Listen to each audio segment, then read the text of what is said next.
Hi guys, I'm Phoenix Carnevale and welcome to thefightnerd.com. And I have the distinct pleasure of sitting with Firas Zahabi right now. And these are one of those people in one of those interviews that I could probably deal with every subject matter and he'd have a good answer for me. But right now, let's talk about what you're doing here at the Paradise Warrior Retreat. I'm here to teach a couple of classes along with Rory, Henzo Gracie, Frank Yeager is going to be here today, Igor Gracie, and Rob Kamen. Great, awesome. So what are you teaching? Today I'm going to be doing some wrestling stuff, wrestling / jiu-jitsu stuff like defending the takedowns with the guillotine, defending the takedowns with the kimura, stuff that happened against the cage, countering double legs with leg locks and stuff like that. Kind of wrestling with kind of jiu-jitsu mix. How did this come about? Like, Yoram called you up. How did you guys get together and start this event? Yeah, I was doing, I think the first one we were doing MMA Expo, and I was going there for, I forget what, and he asked me to do a seminar at the same time, and it just grew from there. It was a great experience, lots of great instructors, learning a lot, so kept doing it, and now we're here today again. Now, you're one of those guys that's at the top of your game. So you've trained George St. Pierre, now Rory McDonald. You've got a lot of people coming out of TriStar. So you see a lot of different personalities, right? And I know that you're a very cerebral guy. You know, some people are auditory learners, some people are visual learners. How do you figure out how to teach a guy, especially one-on-one, right away? Well, these guys are really seasoned, so a lot of times it's really about filling up the technique gaps, like they might have a really good game, but it would be better if they added or took something else out. You gotta really break down their game, see, what their system is for winning a fight, because everybody's very different. You can be blessed with a long reach, and you gotta work around that, and or you can be blessed with a really, great strength. So you gotta, work with that, and you're gonna use different tools. Like Ali didn't fight like Tyson, and vice versa, because they were born with different gifts. And sometimes you see guys, young kids especially, they're trying to fight a style that's not really for them. So it's not just about the techniques, there's a lot of information out there, and that's a huge part. It's still very, very important, especially the details about a technique, and the more experienced the guy is, the more details he has to get into. But it's really about organizing their game and organizing their training so that their game can beat any style out there. Well, what makes a good teacher? I think somebody who can analyze and break down the problems of the fight, like seeing, like, if you're not able to take the guy down, or you're not able to resist his takedown, or you're not able to, have the guy has a longer reach, how do you get around that? What's the game plan? How do you create a system to deal with every type of fighter? Because the problem with MMA is that there's so many ways to lose, and there's so many different type of fighters. You could be fighting a guy with great striking one day, and the next day you're fighting a guy who's a grappler guy or a wrestler. You're going to the ground, so you have to prepare it differently to such a great degree that sometimes it's overwhelming. You could do well against strikers, but then all of a sudden your Achilles heel is, I don't know, let's say a guy with good leg locks or something. You got very stiff ankles, and guys leg lock you all the time. So, how do you deal with that? So your game has to be tailored to beat every kind of guy out there. As a coach, I'm used to seeing all the different type of looks, and if I think your game is good, but you'll never be able to deal with this certain kind of guy, I have to plan for that years ahead. Okay. Now, so that's an interesting subject, because watching MMA evolve, it was, okay, a guy was a good jiu-jitsu guy and he had to learn stand-up, but jiu-jitsu was his strength. And then, you had great stand-up, but you weren't so good on the ground, and vice versa. Now, people are actually learning MMA, right? It's like, it's its own thing. So you have somebody like Rory who started at, 14, 15, who learned MMA. He wasn't like a karate guy and then learned MMA. Right. Yeah. He didn't have a base. Right. True. So how does that work now?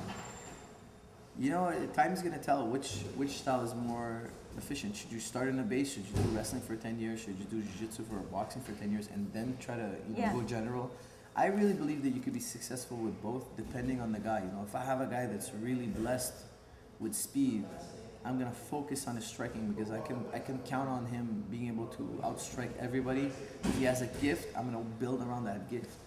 But if he's got a guy who's kind of like in the middle, he's not gifted, but he's not weak anywhere, he's just kind of in the middle, I may want him to be more well-rounded. But the thing is, the problem being more well-rounded is that if the specialist can bring you in his world, he's gonna beat you, because you're average, you're not exceptional. But see, that's where it's hard to talk about George now, right? Because we've always said up until now, when these newer generation fighters are coming up, that George was the most well-rounded guy. So if I had to say or had to ask, what do you think George's strengths are? What would you say? I think his timing is his strength. Okay. And you know, George is a really good athlete with a lot of good coaches. You know, not talking about me, a lot of other good coaches that are working with him.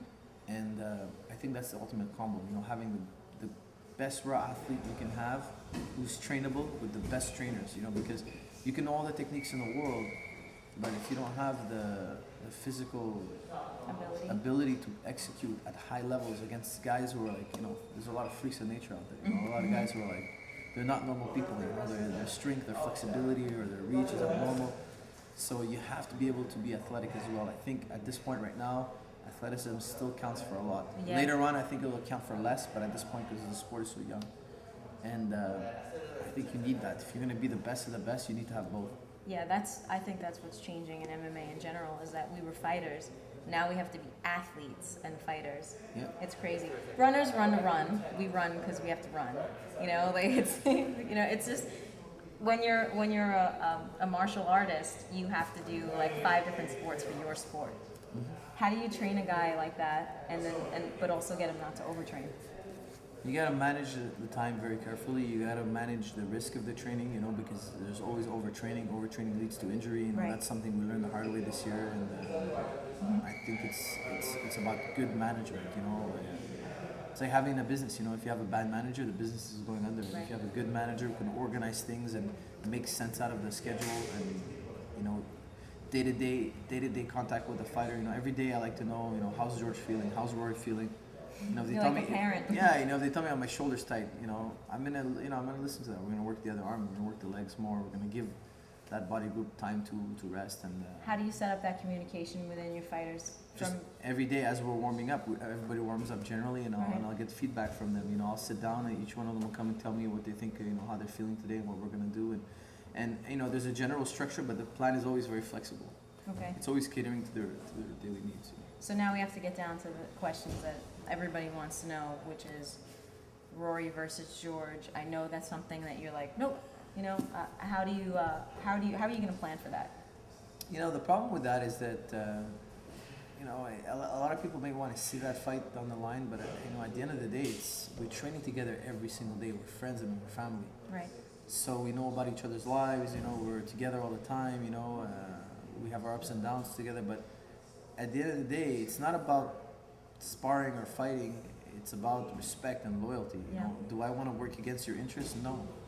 If we're training together, your interests are my interests, and vice versa. I don't feel that it makes sense for me to fight a guy that I'm training, or train 2 guys for them to fight each other. It doesn't make any sense. I train George in the morning, I train Rory in the evening. Mm-hmm. How are they going to trust me when my interests are divided that way? Were you really against Rashad and John fighting?